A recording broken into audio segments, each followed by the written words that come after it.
কি করছো বলো? সারাদিন কোনো সেরকম ভিডিও পোস্ট করতে পারিনি, কারণ খুব মানে দুদিন ধরে খুব একটু ব্যস্ত রয়েছি, মানে কাজেই ব্যস্ত রয়েছি। তো আজকে বুঝতে পারছো আমি কোথায়? আজকে আমি নিজের বাড়িতেই রয়েছি, আমার নিচের রুমের কিচেনে রয়েছি, কারণ আমার নিচের কিচেনে এই যে এয়ার ফ্রায়ারটা নিচের কিচেনে আছে। ছেলে জাস্ট এই মাত্র আজকে বাড়ি ঢুকলো, তো ওকে একটুখানি কফির সাথে একটু ফ্রেঞ্চ ফ্রাই ভেজে দেবো।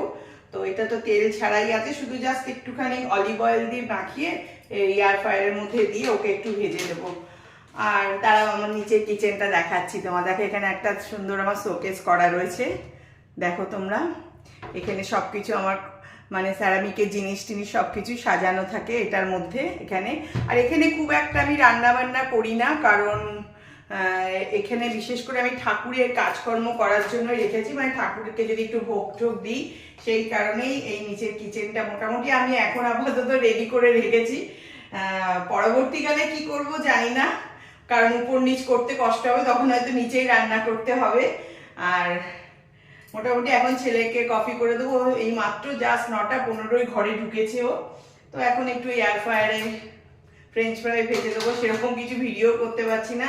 তো চলো, লেট হয়ে যাবে, ছেলে বসে আছে কফি খাওয়ার জন্য। আবার তোমাদের সাথে পরে কথা হবে, টাটা।